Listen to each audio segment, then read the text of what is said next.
Hey,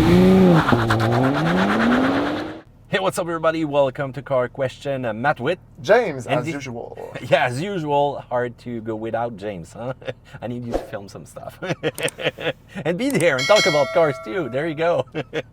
I can't be replaced. Yeah, we'll figure out that later. Just continue. So this week we are driving the new Nissan Z.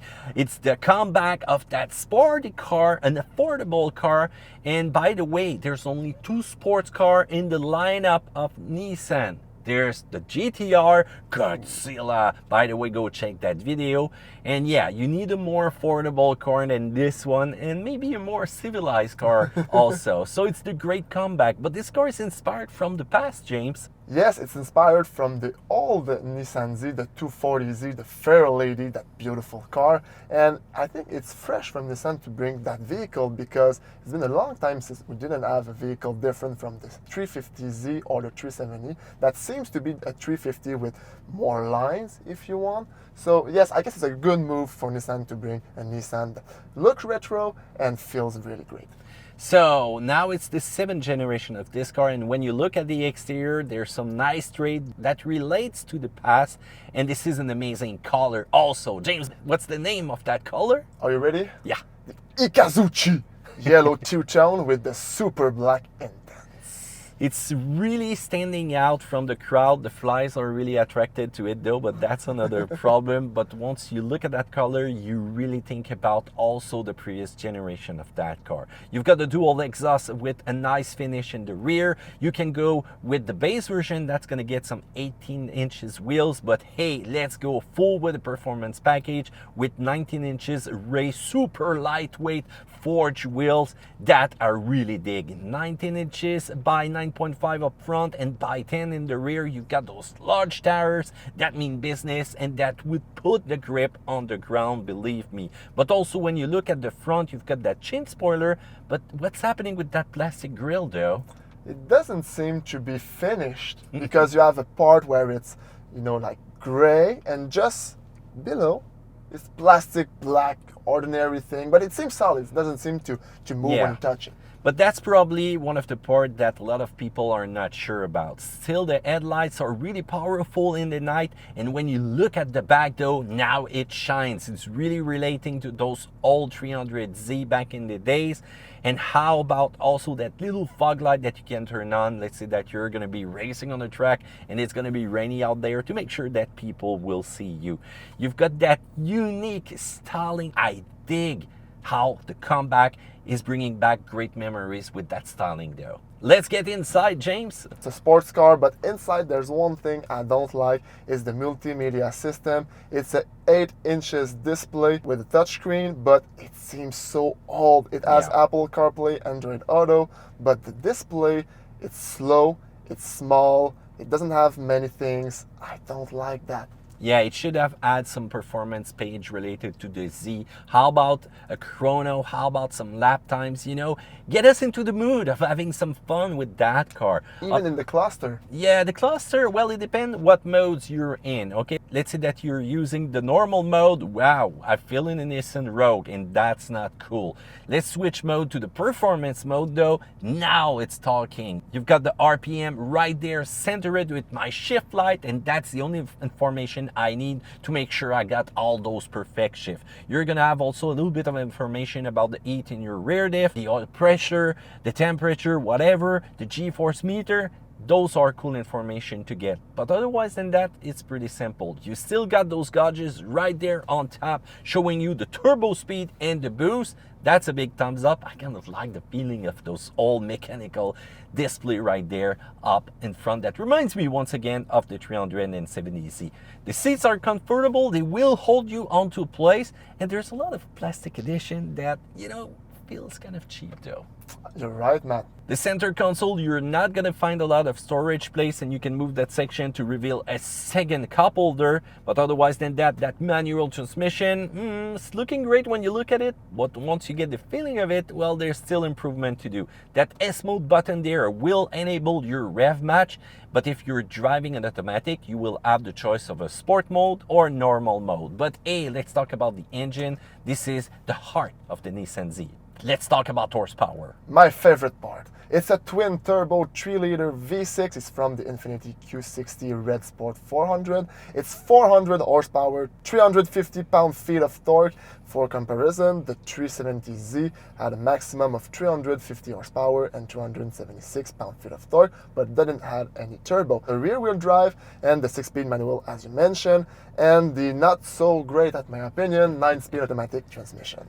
Yeah, you can choose that, but remember, a 9-speed automatic will always be faster, but it's Satan if you go for that. How about the driving behavior, the performance of that car? Under those sheet of metal, well, guess what? It's mostly a 370Z, and Nissan has done that a lot of time by changing the engine, the transmission, the appearance. They did that with their compact truck, and they did that also with that Z. So it's not really entirely new, but you've got still a rigid structure, some rigidity that will help you into those curves. But once you're gonna accelerate, you're gonna see that this car is fast. You've got the possibility to use the launch control. You can select and configure the shift light, and next thing you know, you're switching gear. Well, it's not really precise for that manual. And if you're trying to get into 5th gear, guess what will happen if you're, let's say, in a hurry?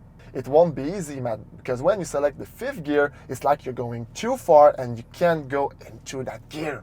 Yeah, so you gotta be a little bit careful to make sure that your shift is gonna be precise. You're gonna get the hang of it, but you know what? It's kind of hard, and I'm still having some trouble to figure it out.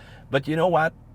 When we got out of that nice Corolla GR, the transmission was so perfect. So when I get with this one, I can only judge, you know? Yeah, but the GR Corolla had a all-wheel drive system. Yeah. This one doesn't. Also, this one is tail-happy. The GR Corolla was so precise, even in the steering. Yeah, but it's not the same category, James. No. So if you go with the Z, yeah, it's a little bit tail-happy. You're gonna have to be careful, but you know what? A lot of journalists kind of drove this car over the past, and the tires are not in perfect shape. This is not the ideal tarmac over here. It's not really a track where we are testing it, but you're gonna have the same feeling on regular road though. Let's talk about braking though. Braking is strong and precise with the performance package that we have.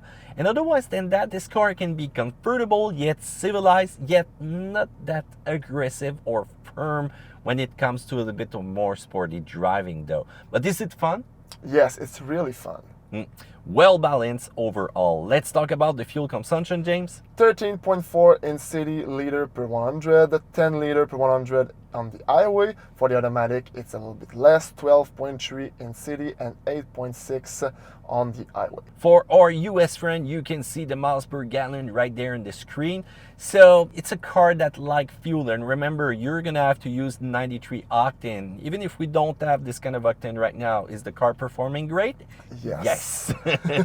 Let's talk about price though for a base model, James. The Sport 6-speed manual transmission, it's $56,722, but if you finance it, because you don't have the money for that vehicle, I don't either, it's $1,176 per month on 60 months at 8.89 APR, man, it's so high. $70,560 for a sport base Nissan Z. So if you want to go with the performance package, this is the one I recommend to you because it's way more fun, and this is the Z to get. Synchro rev match, a mechanical LSD in the rear, which is going to give you awesome performance and traction. Nissan performance brake, your red brake caliper. The price will go up though to $71,611, and if you want to finance it, $1,495 per month for a total of nearly $90,000. If you want to go for an automatic 9-speed, it's $1,500 that you need to have, and there's that Proto Spec nice model with amazing yellow feature that you can get, but it's all about show and no-go, and still that one costs $5,750. So you know what? That's a lot of money for an accessible sports car though. And wait, don't fall into the hands of the dealers that want to make you pay more for that vehicle because it's rare. Nissan said that the 2023 models isn't produced anymore. You have to wait for 2024. So don't get into the hands of the dealers that are telling you